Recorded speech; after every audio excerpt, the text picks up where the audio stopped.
সুপ্রিয় শিক্ষার্থীবৃন্দ, আসসালামু আলাইকুম। সবাইকে অনেক অনেক শুভেচ্ছা জানিয়ে আমি মার্জিয়া হাফসা তোমাদেরকে অনলাইন ক্লাসে স্বাগত জানাচ্ছি। শিক্ষার্থীবৃন্দ, আমি আজকে তোমাদের সাথে অর্থনীতি প্রথম পত্রের পঞ্চম অধ্যায় শ্রমবাজার থেকে শ্রমবাজারের ভারসাম্য বা শ্রমবাজারের শ্রমের মজুরি নির্ধারণ সম্পর্কে আলোচনা করব। শিক্ষার্থীবৃন্দ, শ্রমবাজার অধ্যায় আলোচনা করার পূর্বে শ্রম কি, শ্রমবাজার কি, শ্রমের চাহিদা কি, শ্রমের যোগান কি, মজুরি কি, আর্থিক মজুরি কি, প্রকৃত মজুরি কি, এগুলো সম্পর্কে আমাদের স্পষ্ট ধারণা থাকা দরকার। শিক্ষার্থীবৃন্দ, যারা আমার আগের ক্লাসটি করেছো, গত ক্লাসটি করেছো, আশা করি তারা সবাই মোটামুটি ভালো ধারণা পেয়েছো। তারপরেও আমি তোমাদেরকে কিছু বিষয় সম্পর্কে আবারও বলে দিচ্ছি, কারণ আমরা আজকে আলোচনা করব শ্রমবাজারের ভারসাম্য বা মজুরি নির্ধারণ সম্পর্কে। দেখো, শ্রমবাজার হচ্ছে এমন একটা ব্যবস্থা যেখানে শ্রমের বা শ্রমিকের নিয়োগদানকারী প্রতিষ্ঠানের সাথে শ্রম দিতে ইচ্ছুক শ্রমিকদের দর কষাকষির মাধ্যমে একটি নির্ধারিত দামে বা মজুরিতে যে শ্রম ক্রয় বিক্রয় হয় সেটাকে আমরা শ্রমবাজার বলি, সাধারণভাবে শ্রমবাজার বলে থাকি। তাই শ্রম কি, শ্রমের চাহিদা কি, শ্রমের যোগান কি, সেগুলো আমাদের জানা দরকার। শিক্ষার্থীবৃন্দ, আমরা জেনেছি কোনো নির্দিষ্ট সময়ে নির্দিষ্ট মজুরিতে শ্রমিক যে পরিমাণ শ্রম দিতে রাজি থাকে তাকে কি বলে? যে পরিমাণ শ্রম দিতে রাজি থাকে তাকে শ্রমের যোগান বলে। আর কোনো নির্দিষ্ট সময়ে নির্দিষ্ট মজুরিতে নিয়োগকারী যে পরিমাণ শ্রমিক নিয়োগ করতে প্রস্তুত থাকে তাকে শ্রমের চাহিদা বলে। নিয়োগকারী বা উৎপাদনকারী নির্দিষ্ট সময়ে নির্দিষ্ট মজুরিতে যে পরিমাণ শ্রমিক নিয়োগ করতে প্রস্তুত থাকে তাকে শ্রমের চাহিদা বলে। অন্যান্য বাজারের মতো শ্রমবাজারেও শ্রমের চাহিদা এবং শ্রমের যোগানের মাধ্যমে কি নির্ধারিত হয়? ভারসাম্য মজুরি এবং ভারসাম্য নিয়োগ নির্ধারিত হয়। শিক্ষার্থীবৃন্দ, চলো আমরা তাহলে একটু চিত্রের মাধ্যমে দেখে নিই।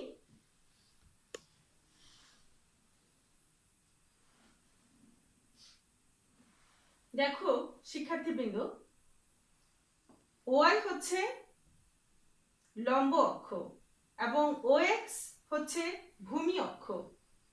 এই ভূমি অক্ষে আমরা শ্রমের চাহিদা ও শ্রমের যোগান দেখাচ্ছি এবং লম্ব অক্ষে আমরা দেখাচ্ছি শ্রমের মজুরি। এখানে আমরা মজুরি দেখাচ্ছি এবং দেখো এটি হচ্ছে একটি ডিএল, ডিমান্ড অফ লেবার, শ্রমের চাহিদা রেখা।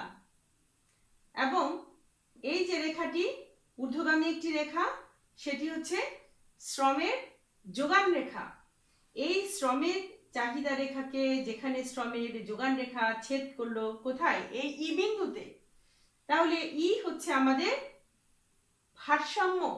ভারসাম্য বিন্দু, ইকুইলিব্রিয়াম পয়েন্ট, এবং ডব্লিউ নট হচ্ছে আমাদের ভারসাম্য মজুরি এবং এল নট হচ্ছে আমাদের ভারসাম্য নিয়োগ, কারণ শ্রমের চাহিদা রেখা শ্রমের যোগান রেখাকে যেখানে ছেদ করবে সেখানেই হচ্ছে আমাদের মজুরি নির্ধারিত হবে, ভারসাম্য মজুরি নির্ধারিত হবে। শিক্ষার্থীবৃন্দ দেখো, আমরা আজকে এখানে ডব্লিউ দিয়ে দেখিয়েছি, ওএস বলেছি, এগুলো লম্ব অক্ষে দেখাচ্ছি এবং ভূমি অক্ষে শ্রমের চাহিদা এবং যোগান। আমরা গত ক্লাসে এখানে দিয়েছিলাম ডব্লিউ/পি চাহিদা রেখা আলোচনা করতে গিয়ে। সেক্ষেত্রে এখানে তোমরা কোনো রকম বিভ্রান্ত হওয়ার সুযোগ নেই, সমস্যা নেই কোনো, তোমরা ডব্লিউ দিয়েও মেনশন করতে পারো। শিক্ষার্থীবৃন্দ, আমরা জেনেছি যে হচ্ছে শ্রমের চাহিদা রেখাটা কেমন, নিম্নগামী। কারণ কি, প্রকৃত মজুরির সাথে শ্রমের চাহিদার বিপরীতমুখী সম্পর্ক, সেজন্য। আর এই যে ঊর্ধ্বগামী রেখাটি শ্রমের যোগান রেখা, সেটি হচ্ছে একটি ঊর্ধ্বগামী রেখা, শ্রমের যোগান রেখা। কারণ হচ্ছে প্রকৃত মজুরি বাড়তে থাকলে শ্রমের যোগান বাড়তে থাকে। তো শিক্ষার্থীবৃন্দ দেখো, একটি বিষয়, ক্লাসিক্যাল অর্থনীতিবিদদের মতে শ্রমের চাহিদা এবং শ্রমের যোগান কিসের উপর নির্ভর করে? প্রকৃত মজুরির উপর নির্ভর করে। কিন্তু অধ্যাপক কেইন্সের মতে শ্রমের চাহিদা প্রকৃত মজুরির উপর নির্ভর করলেও শ্রমের যোগান কিসের উপর নির্ভর করে? আর্থিক মজুরির উপর। এই জিনিসটি তোমাদের জানা থাকা দরকার। এখন দেখো, আমরা যেটি বলছিলাম যে হচ্ছে যে শ্রমের চাহিদা রেখা এবং শ্রমের যোগান রেখা ই বিন্দুতে ছেদ করলো এবং এখানেই হচ্ছে আমাদের ভারসাম্য, এবং ডাব্লিউ নট হচ্ছে আমাদের ভারসাম্য মজুরি, এবং সেক্ষেত্রে আমাদের ভারসাম্য নিয়োগ হচ্ছে এল নট। এখন দেখো শিক্ষার্থীবৃন্দ, যদি মজুরি W2 হতো তাহলে এটি চাহিদা রেখা না, শ্রমের চাহিদা রেখা, তাহলে চাহিদা ছিল W2C পরিমাণ। কিন্তু শ্রমের যোগান দেখো কতখানি, W2D পরিমাণ। তাহলে এই যে CD পরিমাণ আমাদের কি থাকছে? বেকারত্ব থাকছে। আবার দেখো, যখন মজুরি W1, তখন শ্রমের চাহিদা W1B এবং শ্রমের যোগান হচ্ছে W1A পরিমাণ, এবং AB পরিমাণ হচ্ছে অতিরিক্ত চাহিদা।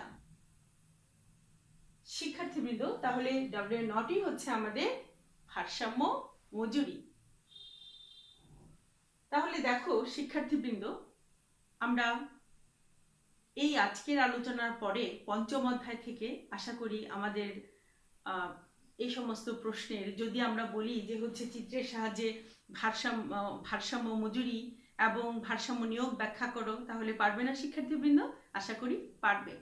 এবং যদি তোমাদেরকে আমি আগের ক্লাসে বলেছি শ্রমের চাহিদা রেখা, শ্রমের যোগান রেখা, সেগুলো নিয়ে তোমাদের ডিটেল আলোচনা করেছি, এবং শ্রমের যোগান রেখা কখন ব্যাকওয়ার্ড বন্ডিং হয় সেগুলো নিয়েও তোমাদের আমি আলোচনা করেছি। তারপর কিছু বিষয় আছে, যেমন আর্থিক মজুরি, প্রকৃত মজুরি কি, সেগুলো আমরা খুব ভালো করে জানি। তারপরেও আমি তোমাদেরকে আবারও বলে দিচ্ছি, যেমন ধরো একজন শ্রমিক যদি তার কর্মক্ষেত্র থেকে মজুরি বাবদ 5,000 টাকা পায় পারিশ্রমিক হিসেবে, তখন তার 5,000 টাকা কি হবে? আর্থিক মজুরি। এবং সে যদি ধরো বাসস্থানের সুবিধা পায়, বিদ্যুতের সুবিধা পায়, বিদ্যুৎ খরচ, পোশাক পরিচ্ছদ, তারপর ধরো তোমার যাতায়াত খরচ, এগুলো অন্যান্য আনুষঙ্গিক সুবিধা পায়, তখন কি হবে? তার প্রকৃত মজুরিটা বাড়বে। তাহলে আমরা কি বলতে পারি?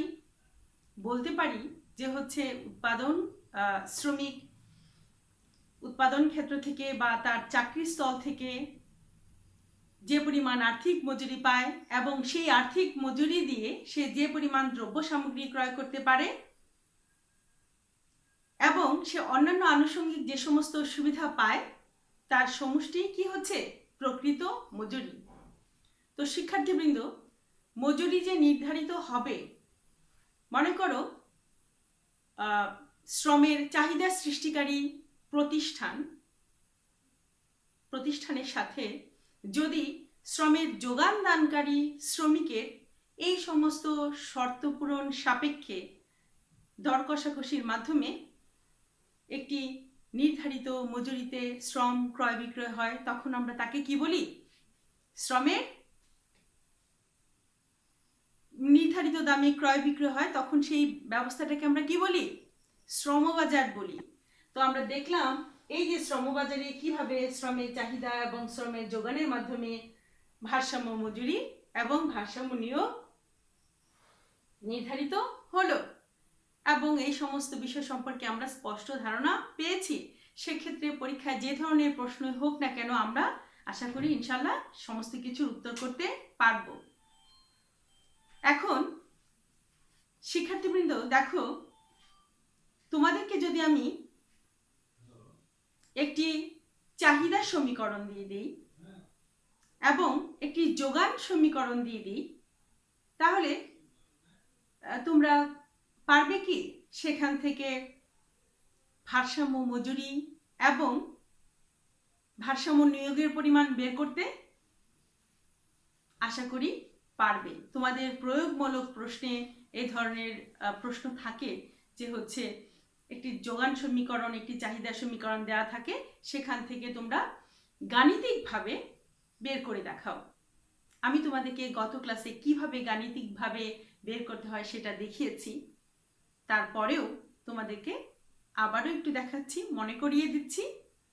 এবং যদি তোমাদেরকে আমি একটি সারণী দিয়ে দিই, সেই সারণী থেকেও তোমরা যে কোনো ধরনের প্রশ্নের উত্তর করতে পারবে ইনশাল্লাহ। সেই সারণী থেকে চাহিদা রেখা, যোগান রেখা আঁকতে পারবে এবং ভারসাম্য নির্ধারণ করতে পারবে, ভারসাম্য মজুরি নির্ধারণ করতে পারবে, ভারসাম্য নিয়োগের পরিমাণও নির্ধারণ করতে পারবে। চলো তাহলে আবার একটু ডিটেল দেখি। দেখো, আমরা গত ক্লাসে আলোচনা করেছিলাম এটি হচ্ছে একটি DL equal to 700 minus 2W, এটি হচ্ছে একটি চাহিদা অপেক্ষক, এবং SL equal to 100 plus 2W, এটি হচ্ছে একটি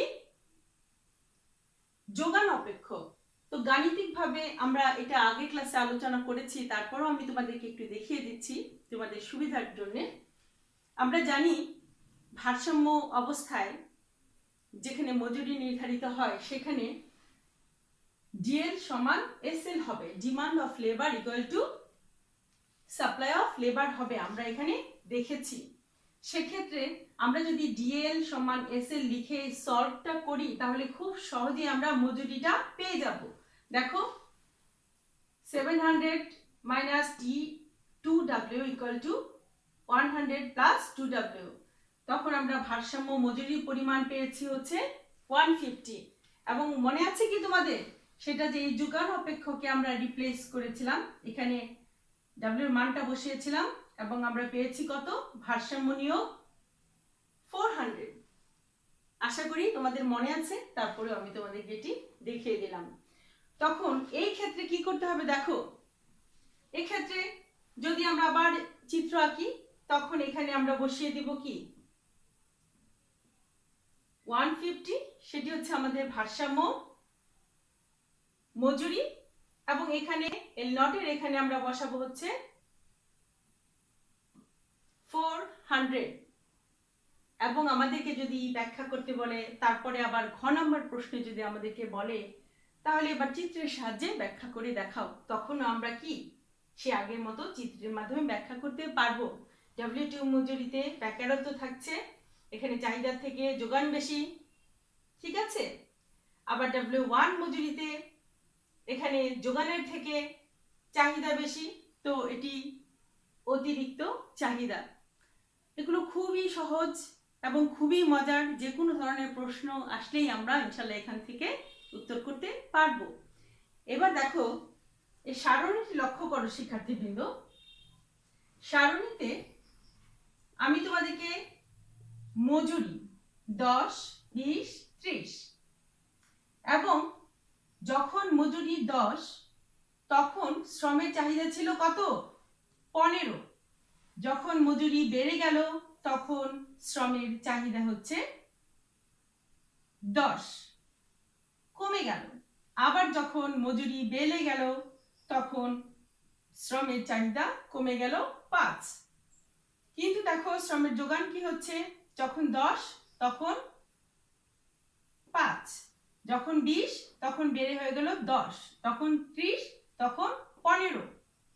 এই সারণীটি দেয়া আছে, ধরো দেখতে পাচ্ছি। এবং 20 যখন, তখন 10 10, এটি হচ্ছে আমাদের ভারসাম্য। শ্রমের চাহিদা এবং যোগান সমান এই 20 মজুরিতে। সেক্ষেত্রে আমাদেরকে যদি আঁকতে বলে, দেখো এখানে আমরা যেভাবে আঁকি কোনো সমস্যা নেই, কিন্তু একটু খেয়াল করবে যাতে আমাদের স্কেলটা ঠিক থাকে। ধরো আমি এখানে ভূমি অক্ষে 5 5 5 5 ব্যবধানে নিয়েছি শ্রমের চাহিদা এবং যোগান দেখাচ্ছি, এবং এই ওয়াই অক্ষে আমি 10 10 10 ব্যবধানে নিয়েছি। এখন দেখো এটি হচ্ছে আমাদের শ্রমের চাহিদা রেখা। যখন 10 ছিল তখন দেখো কত? 15। এই দেখো 15। যখন বেড়ে গেল 20 হয়ে গেল তখন দেখো কত? 10। এই যে দেখো 10। যখন মজুরি বেড়ে 30 হয়ে গেল তখন কত? দেখো তখন কমে এই যে 5। দেখো 30, তখন 5।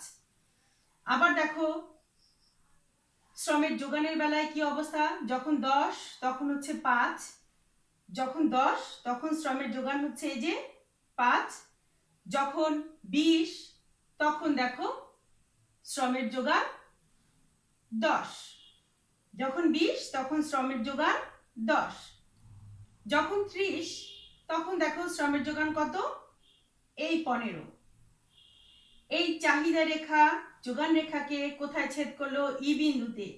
এই ই বিন্দুতে শ্রমের চাহিদা এবং শ্রমের যোগান সমান। এই দেখো 10, শ্রমের চাহিদা এবং যোগান সমান 10। তাহলে শিক্ষার্থীবৃন্দ, এরকম যদি একটি সারণী দেওয়া থাকে, তারপরে যদি বলে যে হচ্ছে ভারসাম্য মজুরি দেখাও চিত্রের সাহায্যে, তখন পারবে না শিক্ষার্থীবৃন্দ? এরকম করে এঁকে ফেলবে। আবার যদি ধরো ঘ নম্বর প্রশ্নে তোমাদেরকে বলে যে হচ্ছে শ্রমের চাহিদার প্রতি ক্ষেত্রেই যদি 10 10 10 একক বৃদ্ধি করা হয় তাহলে চাহিদা রেখার কি অবস্থা হবে? ধরো শ্রমের চাহিদা এখানে কত? 15।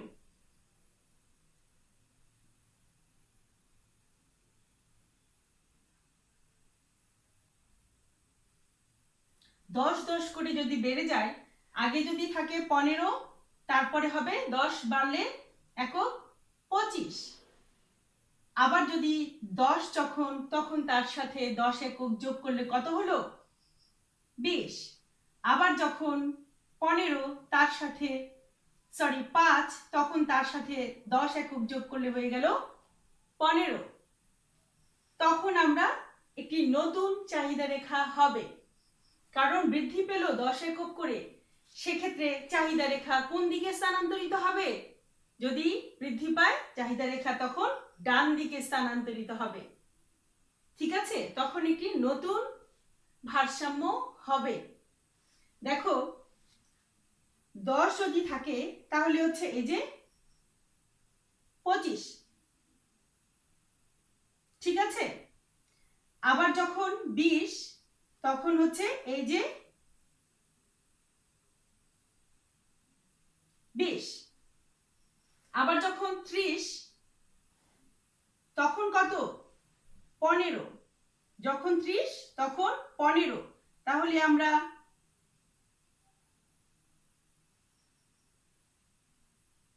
এই যে বিন্দু তিনটি যোগ করে আমরা কি পাই? ডিএল ড্যাশ, আমাদের নতুন চাহিদা রেখা পেলাম। ঠিক আছে শিক্ষার্থীবৃন্দ? তাহলে এই নতুন চাহিদা রেখা দেখো যোগান রেখাকে কোথায় ছেদ করলো? ই ড্যাশ